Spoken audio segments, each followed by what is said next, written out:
Brotherhood ha avuto un lungo viaggio iniziato nel 2016. Ti chiedo quali sono le sensazioni di arrivare finalmente a presentare un progetto che ha avuto una lavorazione così lunga e particolare.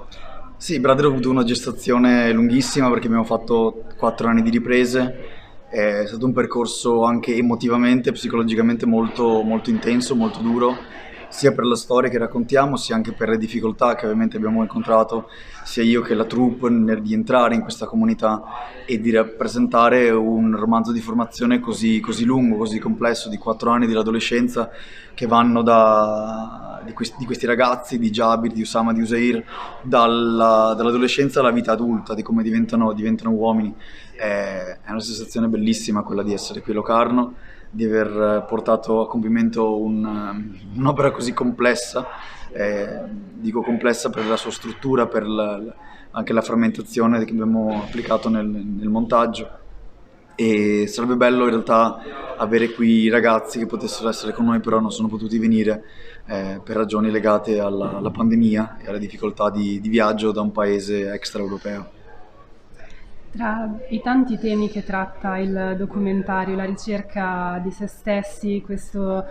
sorta di indottrinamento patriarcale, la cultura bosniaca, sono tutti temi delicati e complessi. Quanto Certo. è difficile veicolarli e trasformarli all'interno di un film? Beh, non è facile, non è mai facile trattare di temi di questo tipo. Abbiamo cercato sempre, anche per via del forte impatto mediatico che questi temi hanno nel mondo contemporaneo, soprattutto dell'Islam radicale, abbiamo cercato di trattarli con molta intimità e attraverso poi dei personaggi che ne sanno molto più di noi su queste tematiche, quindi raccontando la storia dal loro punto di vista, senza pregiudizi, cercando il più possibile di avere una forte empatia, non solo noi come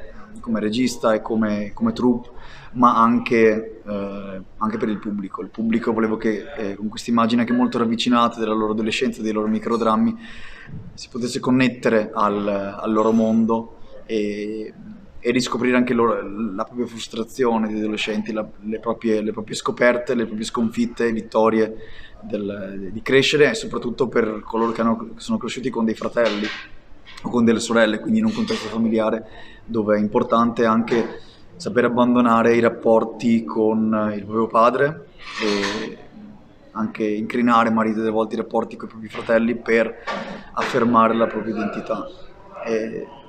sicuramente è stato un percorso lungo e non è stato facile,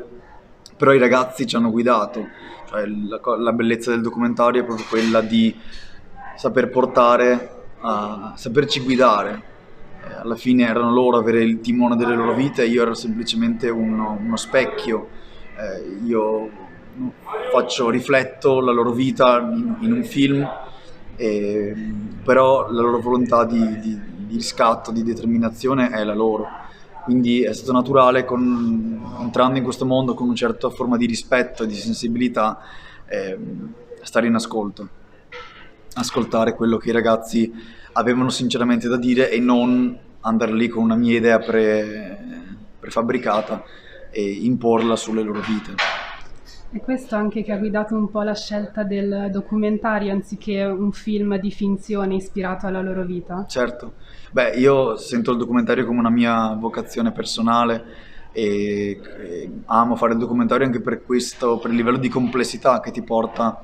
ad affrontare, e spesso il documentario sorprende moltissimo rispetto al cinema di finzione per il livello di ambiguità, per il fatto che ti porta ad esplorare delle storie magari anche molto nuove o che non si sono mai viste sul grande schermo, o che possono avere delle riflessioni importanti sulla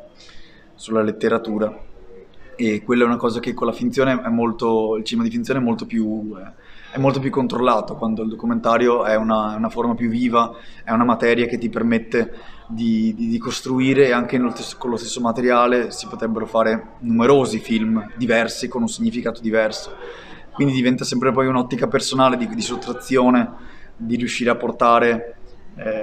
di dare un'interpretazione a questo percorso, e tramite questo anche di raccontare una certa verità, che non è sempre la verità assoluta, perché quella non esiste, ma rappresentare una verità intima, una verità personale, che è quella dei personaggi che vai a rappresentare. Quindi non mi sarei mai sentito, soprattutto poi come straniero, di andare in un paese altro, non mio, e di rappresentare una storia che mi appartiene molto per la mia vicinanza con i personaggi, ma ho sempre sentito il bisogno e anche l'unicità, perché non esiste un film come Brotherhood, non esiste un film su questa tematica in questo paese. E il documentario ha la forza della realtà, ha la forza del fatto che le storie di vita delle persone ti sorprendono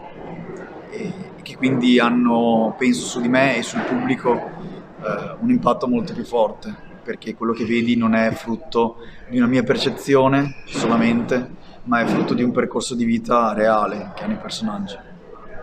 Andando un po' più in generale, ti chiedo quali sono i tuoi registi preferiti e se ce n'è qualcuno a cui ti ispiri in particolare. Beh, per la scioltezza del racconto, anche per lo stile in parte per lo stile di riprese, mi verrebbe da dire sicuramente i fratelli Dardenne, per il modo in cui riescono a trattare i loro personaggi con amore ma anche con il giusto distacco, per poter vedere le cose con empatia, però al tempo stesso riuscire a capire il quadro generale di che parte di fenomeno, in che fenomeno anche sociologico potremmo dire questi personaggi rientrano, perché il documentario è anche molto legato all'antropologia nella mia interpretazione e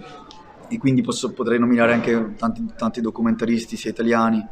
che esteri, però mi verrebbe anche da dire anche per esempio il cinema polacco, anche il cinema di Zanussi. Mi ha sempre molto ispirato anche per questa possibilità di raccontare, per esempio in alcuni film che ha fatto, come Illuminazia, un percorso di vita molto molto molto lungo, dove il racconto ha una parte importante, però al tempo stesso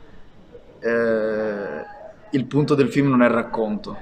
Il vero significato del film non sta solamente nella trama, ma va molto oltre, perché cerca di rappresentare un po' il senso di una vita. Quali sono invece i tuoi film preferiti, dei titoli che porti nel cuore? Beh, anche lì sono molto legato al cinema degli anni 70, il cinema politico italiano, che è sempre una grande fonte di ispirazione. È difficile nominare dei pochi film, però dalla classe operaia va in paradiso, a non so, altri film di Le mani sulla città di Rosi e tanti altri film di questa generazione, Indagine su un cittadino al di sopra di ogni sospetto. E questi sono i film che guardo molto spesso e che mi ispirano anche per la loro capacità di rappresentare il mondo in una forma molto veritiera e mai banale, perché sono molto vicini anche all'ottica del documentario, non solo nel modo di riprese, cioè nelle modalità di fotografia che avevano negli anni 70, quindi un po' più sporche, un po' più grezze, ma anche nella capacità di raccontare il reale contemporaneo, che è il grande obiettivo secondo me del cinema documentario, cioè di raccontare temi che abbiano magari dei legami nel passato, però che abbiano un forte impatto nel presente.